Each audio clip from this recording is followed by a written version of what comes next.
biasa aja gitu, malah cenderung kayak aneh.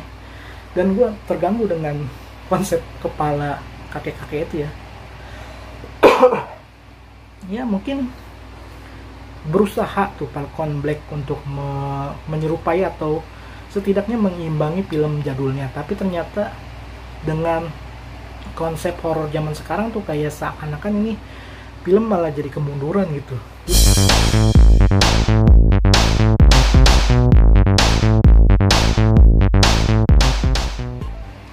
Halo penikmat film, balik lagi bersama gue Hadid Movie Time di Ruang Film. Yuk masuk, silakan.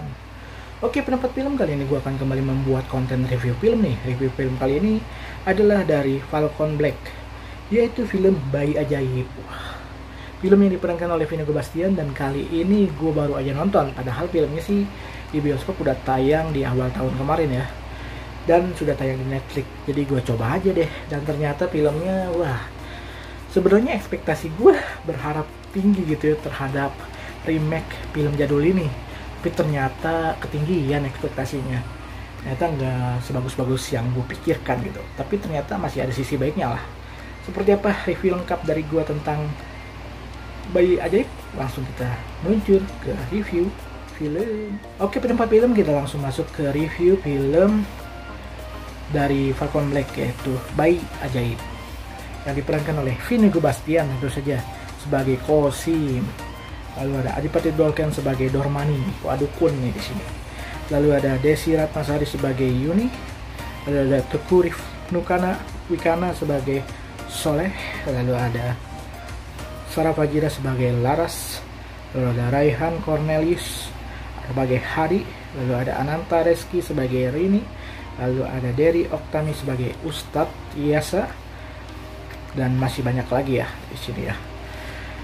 Dan film ini diproduksi oleh Falcon Black, ditulis oleh Alim Studio, dan disutradarai oleh Rako Prijanto, dan sudah tayang 19 Januari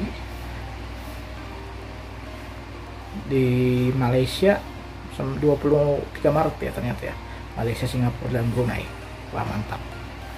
Oke, filmnya tentang Kosim nih, yang diperankan oleh Vino Bastian, yang menjadi kaya raya mendadak nih setelah menemukan permata di sungai Hiruk Bagja, desa Hiruk Bagja. Dan Kosim pun segera menikahi Laras, yang diperankan oleh Sarah Fajira, dan hidup makmur sebagai juragan tanah nih. Namun pada saat anaknya mereka nih lahir, yang bernama Didi, ternyata jiwa raganya sudah diserahkan oleh arwah bernama Albert Dominic, salah satu karakter jahat di masa lampau yang sudah meninggal dunia. Lalu arwahnya ini bergentayangan dan meminta tumbal ya istilahnya ya, dan bersemayam di dalam tubuh sang bayi tersebut, dan tentu saja sangat haus darah dan meneror warga sekitar dengan bentukannya yang cukup aneh, yaitu bayi tapi mukanya itu seperti kakek-kakek. Wah, seperti yang karakter Albert Dominic ini. Jadi Albert Dominic ini ditampilin nih di masa lampaunya seperti apa perawakan dia yang emang udah kakek-kakek gitu. Namun dia bersemayam arwahnya ini atau roh jahatnya ini yang menyerupai dia di dalam tubuh si bayi itu, karena dia sempat bersekutu dengan jin ya. Si ini nih buat karya raya gitu ya. Si Kosim ini dia kayak mencalonkan diri untuk menang di kayak pilkades gitu ya, pemilihan kepala desa gitu, dengan lawan politiknya lah. Yang lawannya ini emang baik sebenarnya, dia minta doa ke Ustadz, tapi ternyata yang sebelahnya malah ke arah yang goib, dan dibantu oleh si dukunnya ini yang diperankan oleh si Adipati Dolken ya di sini. Adipati Dolken ya benar. Oke, ya jadi intinya sih dia ini bersekutu dengan jin yang dibantu oleh si dukun, dan akhirnya dia beneran kaya raya dan berhasil sukses dan menjadi juragan tanah, dan ditakutin dan dihormati oleh orang banyak. Dia awalnya arogan nih orangnya nih. Wah, apa aja disuruh anak buahnya untuk biar nama baiknya terus naik. Tapi dia terkendala oleh anaknya nih yang popularitasnya jadi turun. Bahasa yang politik sekarang mah elektabilitasnya turun. jadi kurang diminati lagi untuk dipilih oleh warga. Nah, gara-gara apa ya, anaknya itu aneh gitu sifatnya. Dia sudah mulai dewasa ya, dengan ya sekitar 7 tahun 8 tahun lah ya. Ya udah mulai bocah lah bisa dikatakan. Dan kali ini dia disunat tapi susah gitu loh. Wah, nggak bisa disunat. Dan dia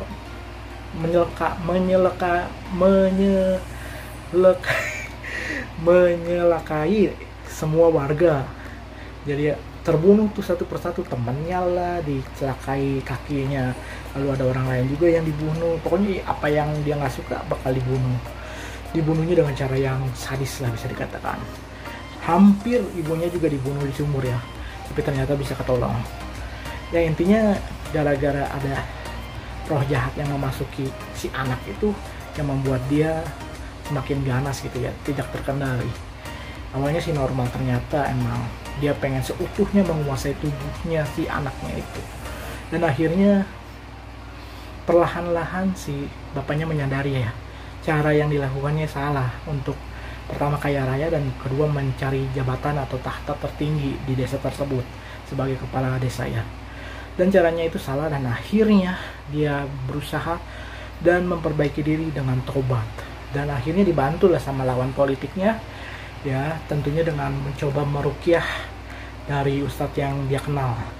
Akhirnya dicobalah. Jadi ini yang tadinya jahat jadi berbalik baik gitu, menjadi baik karena anaknya. Akhirnya anaknya ini yang harus diselamatkan lah bahasanya, daripada gua mengambil tahta atau jabatan tertinggi dan menjadi kaya raya, lebih baik gua menjadi orang sederhana dan berkecukupan gitu ya bahasanya, dan menjadi orang yang biasa-biasa aja, tapi anak gua hidup gitu.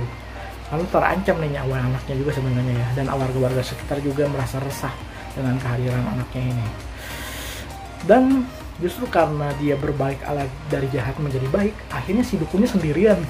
Akhirnya si dukunnya yang dijadiin musuh warga gitu, untuk segera diusir atau dibunuh lah bahasanya, biar dia tidak meresahkan lagi nih si dukun ini, karena yang itunya udah bertobat ya. Nah, pokoknya banyak keganjalan yang terjadi dan banyak peristiwa-peristiwa aneh yang terjadi. Dan wah, di sini sebenarnya potensinya gede ya. Jadi unsur darah-darahannya dapet, ekstremisnya dapet nih, jadi unsur horor ekstrim gitu dapet. Cuman sayangnya perawakan apa ya, bayi ajaibnya itu atau kejadian si anak berubah jadi kepala kakek-kakek itu rada kurang gitu porsinya. Porsi penampilannya itu yang waktu pas masih bayi sampai udah dewasanya itu atau jadi bocahnya itu terlalu cepat gitu untuk di ini. Jadi teror-terornya malah pas dia jadi bocah, bukan pas jadi bayinya. Kalau menurut gue sih kalau dulu kan pas bayinya itu serem banget ya. Kalau sekarang kok malah biasa aja gitu, malah cenderung kayak aneh. Dan gue terganggu dengan konsep kepala kakek-kakek itu ya. Ya mungkin berusaha tuh Falcon Black untuk menyerupai atau setidaknya mengimbangi film jadulnya, tapi ternyata dengan konsep horor zaman sekarang tuh kayak seakan-akan ini film malah jadi kemunduran gitu. Dulu sih oke ya dengan konsep yang kayak gitu, jadi kayak salah satu terobosan gitu, tapi kalau sekarang tuh kayak malah aneh gitu ya. Kalau mau jangan cuman sekedar bayinya jadi kakek-kakek aja gitu palanya, tapi kalau bisa sih ada unsur horor-horor atau misteri-misteri lain di sekelilingnya atau di seputar kejadian tersebut, jadi akan jauh lebih menarik ya. Teror-terornya juga biasa-biasa aja, jadi kayak kurang banget gitu. Nah, kalau untuk segi penceritaan drama dari keluarga tersebut oke sih, garis besarnya sih menarik gitu. Cuman sayang banget eksekusi untuk si bayi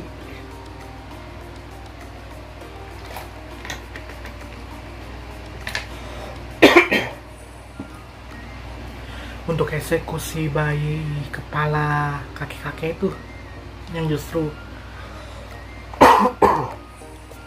untuk eksekusi kepala kakek-kakeknya itu yang menurut gue masih kurang gitu loh. Sangat disayangkan sih sebenarnya, potensinya sih udah ada, cuman sayang banget masih belum maksimal gitu.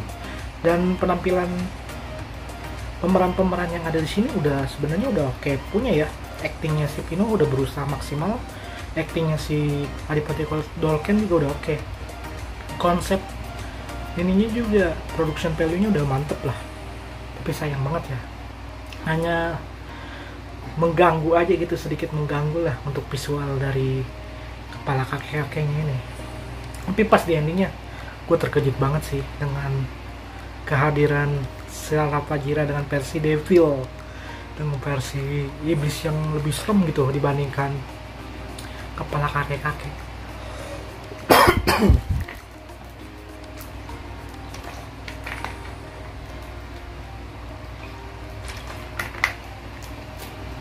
Ya,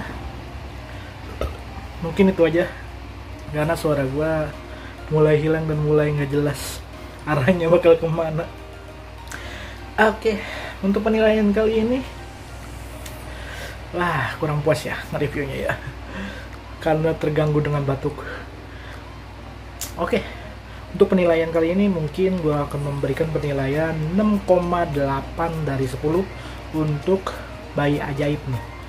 Ya pokoknya intinya rada kurang lah ya, mungkin terganggu dengan visualnya aja gitu, dan beberapa adegan horornya kurang gitu, treatment horornya ya kurang maksimal lah intinya. Tapi untuk dari semua cast yang ada maksimal sih, keren sih mainnya. Oke, itu aja mungkin untuk kali ini Bayi Ajaib.